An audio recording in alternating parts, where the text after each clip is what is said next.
Exercise 1.3 Question 1 है हमारा the sum of the three consecutive integers is 42. Find the three integers. वो कहता है जी थ्री कंसेक्टिव इंटीजर्स का सम जो है वो 42 है, तो हमने क्या करना है, उसके अगले तीन इंटीजर्स फाइंड करने हैं। इसका सोल्यूशन हम कैसे इसको सॉल्व करेंगे, लेट करेंगे हम x, x+1 and x+2 be three consecutive integers. ठीक है, हम इन तीन इंटीजर्स को लेंगे अकॉर्डिंग टू द स्टेटमेंट के मुताबिक हम इनको तीनों को ऐड करेंगे और जिसके जो किसके बराबर थे उसके सम जो बराबर था 42 के। अब ये 1 और 2 3 ऐड होने के बाद हो गए ये x जो हो गए, तीनों ऐड होके 3x हो गए। ये आ गया, हमारी इक्वेशन बन गई। अब हम सॉल्व करने के लिए 3 को उस तरफ ले जाएंगे, ये माइनस हो जाएगा 39। अब 3 को इधर सॉल्व करेंगे, डिवाइड करेंगे तो ये कट के आंसर आ जाएगा हमारा 13। अब हमने क्या करना है, जो हमने लेट किए थे हमने उसको वापस करने हैं वही इंटीजर्स। x हमारा निकला है 13, तो जो x+1 होगा उसमें 13 में 1 ऐड करेंगे 14 आ जाएगा। x+2 में x में 2 ऐड करेंगे 13 + 2 = 15। ये हमारे तीनों क्या हैं, इंटीजर्स हमारे आंसर्स हैं। दूसरा क्वेश्चन है हमारा The diagram shows right angled ABC in which the length of AC is। उसने हमें ट्रायंगल दी है जिसमें AC की लंबाई जो है, लेंथ जो है वो है √3 + √5 सेंटीमीटर। वो कहता था area of ABC is 1 + √15 centimetre square. Find the length AB in the form. ठीक है, वो कहता है AB जबकि इंटीजर्स हैं। वो कहता है एरिया हमारे पास गिवन है ट्रायंगल का और एक लेंथ जो है AC वो गिवन है, तो हमने कौन सी दूसरी लेंथ फाइंड करनी है, कौन सी, AB। ठीक है, अब सोल्यूशन हमारे पास गिवन डाटा जो था मेजरमेंट ऑफ AC हमारे पास गिवन थी √3 + √5 सेंटीमीटर।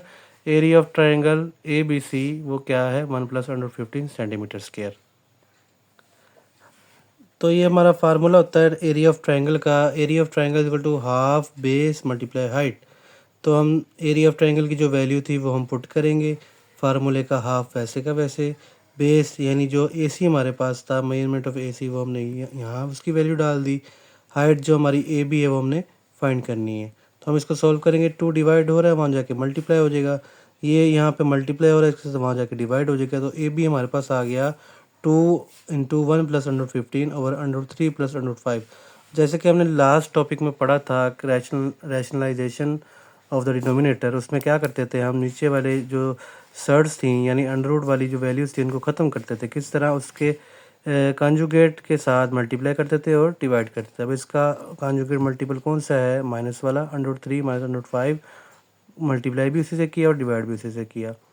करने के बाद क्या, वो ऊपर वाले के साथ मल्टीप्लाई हो गया, नीचे वाले के साथ, नीचे वाला फार्मूला क्लोज हो गया, a² - b²।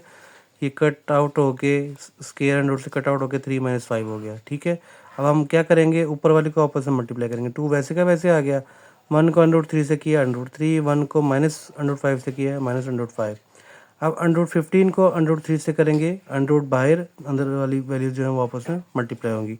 ये हमने law of indices, law of surds में हमने पढ़ा था कि ये कैसे मल्टीप्लाई होते हैं। फिर √15 को √5 से मल्टीप्लाई किया यानी √15 × 5। ठीक है, अब इसको हम सॉल्व करेंगे, ये √3 वैसे आ गया, ये √5 वैसे आ गया, 15 × 3 = 45 और ये 15 × 5 = 75। ठीक है, इसको हमने सॉल्व करके देखा तो ये आ गया 3/5, इसको किया ये आ गया 5/3। ये किस तरह सॉल्व हुआ है, हम इसको एलसीएम के तहत सॉल्व करेंगे। 45, ठीक है, 5 9 * 45, फिर 3 3 * 9 और 3 1 * 3। ये 5 और 3 का स्क्वायर। ठीक है, अगर इसका अंडर लें तो ये स्क्वायर वाला कैंसिल हो जाएगा और ये बाकी क्या बचेगा, 3 बाहर आ जाएगा और ये √5। और सेम इसी तरीके से 75 वाला भी। ये अब देखें, ये नीचे हल करने के बाद -2 आया, ये 2 से कैंसिल आउट हो गया और ये माइनस जो है ऊपर फिर सबके साथ मल्टीप्लाई हो जाएगा। अब ये √5 और √5 बेस सेम होगी एक किस्म की, तो ये 3 - 1 क्या हो गया, ठीक है, 2/5 और ये √3 और -5/3, 5 में से 3 गए, 4/3। ये नीचे -1 था, ये ऊपर मल्टीप्लाई कर दिया। अब ये फाइनल आंसर हमारा आ गया 4/3 -2/5, जो कि हमें चाहिए था इस फॉर्म में a b is equal to a√3 + b/5। अब a की वैल्यू क्या है यहाँ पे 4, b की वैल्यू क्या है यहाँ पे -2। ये हमारा फाइनल आंसर है। नेक्स्ट क्वेश्चन है क्वेश्चन नंबर 3। वो कहता है a rectangle has sides of length 2 + √18 metre and 5 - 4 √2 metre. Express the area of rectangle in the form of where a b are integers. वो कहता है रेक्टेंगल की जो लंबाई है वो कितनी है, ये वाली और ये वाली। हमने इसके एरिया को बनाना है इस फॉर्म के अंदर, तो हम क्या करेंगे, एक रेक्टेंगल बनाएंगे, एक साइड पे लेंथ उसकी जो गिवन थी हमें वो लिख देंगे, दूसरी साइड पे दूसरी। एरिया ऑफ रेक्टेंगल हमें पता है लेंथ मल्टीप्लाई ब्रेथ होता है, तो हम क्या करेंगे, दोनों को आपस में मल्टीप्लाई कर देंगे। मल्टीप्लाई किस तरह करेंगे, 2 को 5 से करेंगे 10 आ जाएगा, 2 को -4/2 से करेंगे, ये वैल्यू भी हम वैसे लिख देंगे, ठीक है। फिर √18 को 5 से मल्टीप्लाई करेंगे, ये आंसर आ जाएगा। √18 को 4/2 के साथ मल्टीप्लाई करेंगे तो ये आ जाएगा। अब 10 सेम एज इट इज़ वैसे आ गया। अब इस 2 को हम लिख सकते हैं √2 और √2, क्यों, जब हम √2 किसके बराबर होता है, 2 की पावर 1/2, जब ये 2 हो जाएंगे, ठीक है, तो ये 2 की पावर 1/2। अब देखिए 2 बेस सेम है तो पावर जो होंगी वो ऐड हो जाएंगी, 1/2 यानी हाफ और हाफ को जब ऐड करेंगे तो 1 बनेगा। तो हमने इसको तोड़ के इस क्या लिख लिया, √2 और √2, ठीक है।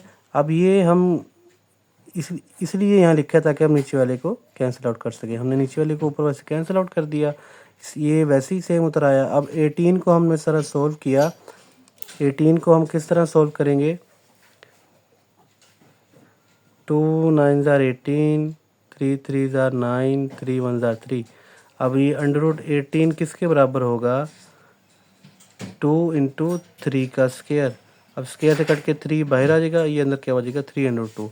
अब ये √2 से कैंसिल हो जाएगा, 4 3 क्या हो जाएगा 12, ठीक है। अब ये सिंप्लीफाई हो गया, 10 माइनस ये 4/2 प्लस 5 जो है वो ये √18 का जो किया था हमने दोबारा वो 3/2 आ गया, माइनस ये 3 और मल्टीप्लाई 4, ठीक है। ये 5 3 15/2 हो गया, ये 3 4 3 12 हो गया। अब इसको -12 10 और -12 को एक साइड पे कर लेंगे, अंडर रूट वाली एक साइड पे कर लेंगे। √2 कॉमन आ गया इन दोनों में से, ये 15 प्लस का और माइनस का 4 और प्लस का 10 और माइनस का 12। ये 15 में से 4 गए 11 √2 और ये 10 में से 12 गए तो माइनस का 2। अब एरिया जो था हमें किस फॉर्म में चाहिए था, ए प्लस ये हमारा ए है प्लस ये बी है और ये √2 इस फॉर्म में चाहिए था हमें, और ये हमें मिल गया, ठीक है। यूनिट इसका आएगा मीटर स्क्वायर। क्वेश्चन नंबर 4 है find 2 numbers whose sum is 68। 2 number find करने हैं हमने जिसकी जमा जो है वो 68 है एंड डिफरेंस इज 22। जिसको सब्ट्रैक्ट करें तो माइनस करें तो 22 आता हो। हमने कुछ 2 नंबर लेट कर लेने हैं, let x and y be the 2 numbers, then according to condition x + y = 68 जो पहली उसने बताई थी, फिर x - y = 22 जो दूसरी उसने बताई थी। हमने पहली वाले को इक्वेशन 1 का नाम दे दिया, दूसरी वाले को इक्वेशन 2 का। अब हम इन 2 इक्वेशन को सॉल्व करेंगे, किस तरह सॉल्व करेंगे, हम दोनों को ऐड कर देंगे। ऐड करने से क्या होगा, हमारी y वाली वैल्यू जो है सब्ट्रैक्ट हो जाएगी, x और x ऐड होकर 2x हो जाएंगे, 68 में 22 ऐड करेंगे 90 हो जाएंगे। तो 2 दोनों तरफ डिवाइड करेंगे तो आंसर आ जाएगा हमारा x = 45। अब हम 45 को उठा के किसी भी एक इक्वेशन में हम पुट करेंगे और वहाँ से y की वैल्यू ले लेंगे। तो हम फर्स्ट इक्वेशन में पुट करेंगे तो क्या था, x + y यानी x 45 + y = 68। 45 वहाँ जाके माइनस हो जाएगा, y आ गया हमारा 23। तो फाइनल आंसर हमारा क्या हुआ, x हमारा 45 आ गया और y हमारा क्या आ गया 23, ठीक है। क्वेश्चन नंबर 5 है the weather in Lahore was unusually warm during this summer of 2024। मौसम जो है लाहौर का इन गर्मियों के दौरान काफ़ी गर्म रहा है 2024 में। कहता है the TV news reported temperature as high as 48 degree centigrade. TV news ने हमें बताया है कि हमें रिपोर्ट दी है कि दर्जा हरारत जो है वो 48 डिग्री सेंटीग्रेड है। बाय यूजिंग द फार्मूला, उसने फार्मूला हमें क्वेश्चन में दे दिया है, find the temperature as Fahrenheit scale. हमने टेम्परेचर को फाइंड करना किस में, फ़ारेनहाइट स्केल में। हमने लास्ट लेक्चर में पढ़ा था कि हम टेम्परेचर को कन्वर्ट किस तरह करेंगे, 3 फार्मूला थे, एक केल्विन का, एक सेल्सियस का और एक फ़ारेनहाइट का। अब क्वेश्चन में उसने फ़ारेनहाइट का फार्मूला खुद ही हमें दे दिया है, तो हम लिखेंगे degree Fahrenheit equal to 9/5 degree centigrade plus 32। अब यहाँ जो डिग्री सेंटीग्रेड है हम यहाँ वैल्यू पुट करेंगे, जो क्वेश्चन में उसने दी हुई है हमें 48 डिग्री सेल्सियस। अब यहाँ डिग्री की जगह सेंटीग्रेड की जगह 48 डिग्री पुट करेंगे, ठीक है। 48 डिग्री को 9 से मल्टीप्लाई करेंगे, फिर 5 पे डिवाइड करेंगे, आंसर आएगा 86.4 डिग्री, ठीक है। फिर इसमें 32 ऐड करेंगे तो 118.4 फ़ारेनहाइट, ये हमारा आंसर आ जाएगा। फिर है question number 6, the sum of the age of father and son is 72 years. Father और बाप और बेटे की जो उम्र है उसको जमा करें तो 72 साल बनती है। 6 years ago the father's age was 2 times the age of the son. 6 साल पहले बाप की जो उम्र थी वो 2 गुना ज़्यादा थी किससे, उसके बेटे से। What was the son's age 6 years ago, तो बेटे की उम्र 6 साल पहले कितनी होगी, ठीक है। अब हम लेट करेंगे, let the age of the son is equal to x, age of the father is equal to Y.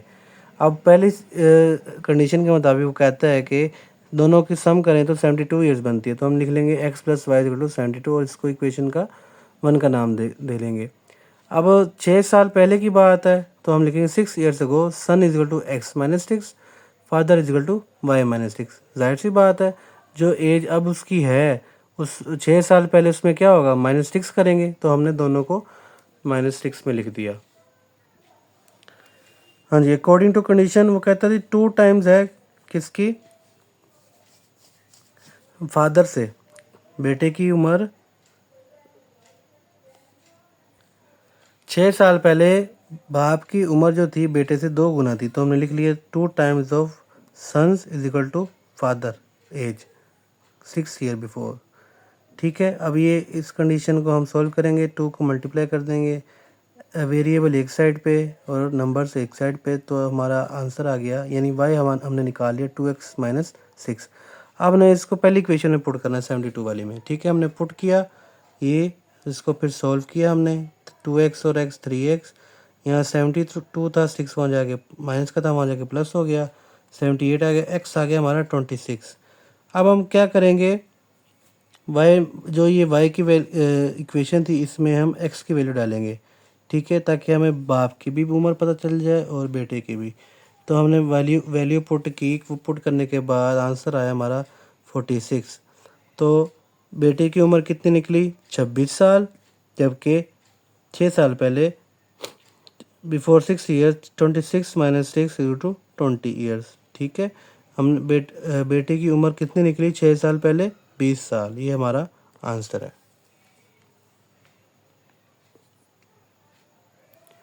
Question 7 है, Mirha sells a toy for ₹1520, what will the selling price be to get a 15% profit. अब मिरहा ने जो है एक खिलौना बेचा है जिसकी कीमत थी 1520 रुपये, तो उसकी सेलिंग प्राइस क्या थी जो उसने 15% का प्रॉफिट हासिल करना है। तो हम लिखेंगे सोल्यूशन में cost price equal to ₹1520, profit है हमारा 15%, तो प्रॉफिट अमाउंट कितनी होगी। अब परसेंटेज को हल करने के लिए क्या करते हैं, हम उसको 100 से डिवाइड कर देते हैं और एक्चुअल वैल्यू से मल्टीप्लाई कर देते हैं। 15 डिवाइडेड बाई 100 मल्टीप्लाई 1520। इसको सॉल्व करने के बाद हमारा जो आंसर आया वो 228 आया। तो हमारा फार्मूला है selling price S P is equal to cost price C P plus profit. Cost price 1520 थी, प्रॉफिट 228, तो सेलिंग प्राइस हमारी क्या बनी, ₹1748, ठीक है जी। फिर है next question number 8, the annual income of Tayyab is ₹9,60,000, while the exempted amount is ₹1,30,000. How much tax would he have to pay at the rate of 0.75%? ठीक है, जो सालाना आमदनी है तैयब की वो 9,60,000 रुपये है, जो एग्जेम्प्टेड अमाउंट है उसकी वो 1,30,000 है, तो कितना उसको टैक्स पे करना पड़ेगा 0.75% के रेट के मुताबिक।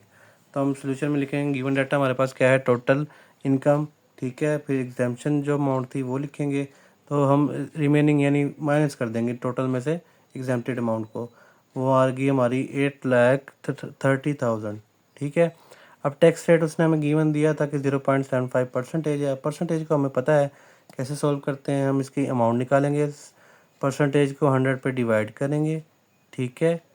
अब देखिए यहाँ परसेंटेज का साइन हटाया तो नीचे 100 लगाया और जो एक्चुअल वैल्यू थी एग्जाम्पशन की उससे मल्टीप्लाई किया। अब गौर करें यहाँ 0.75 है, हम यहाँ इसका पॉइंट भी ख़त्म करेंगे। पॉइंट ख़त्म करने के लिए पॉइंट के नीचे 1 लगाएंगे और जितनी वैल्यूज होंगी उतने 0। तो 100 इस पॉइंट वाले का आ गया और 100 किसका आ गया, परसेंटेज का आ गया, ठीक है। अब ये 2 0 इस 2 0 से कट जाएंगे, ये 2 0 इन 2 0 से कट जाएंगे। हमारा वैल्यू क्या बचेगी, 75 मल्टीप्लाई 13। तो रुपीज़ हमारा जो टैक्स निकलेगा वो हमारा 975 रुपीज़ टैक्स निकलेगा। लास्ट क्वेश्चन है हमारा एक्सरसाइज 1.3 का। वो कहता है find the compound markup on ₹3,75,000 rupees for 1 year at the rate of 14% compounded annually, ठीक है। वो कहता है कंपाउंड मार्कअप फाइंड करना है 3,75,000 रुपये एक साल के लिए जिसका रेट है 14% सालाना, ठीक है। अब प्रिंसिपल अमाउंट यानी टोटल अमाउंट हमारी क्या थी, 3,75,000। तो रेट हमारा क्या है, वो 14% है। अब 14% को हम हल कर लेंगे, 14 डिवाइडेड बाई 100 मल्टीप्लाई 3,75,000। ये 0 0 से कैंसिल हो जाएंगे, बाकी जो बचेगा उसको मल्टीप्लाई करेंगे तो हमारा कंपाउंड मार्कअप कितना निकल आएगा, 52,500 रुपीज़, ठीक है।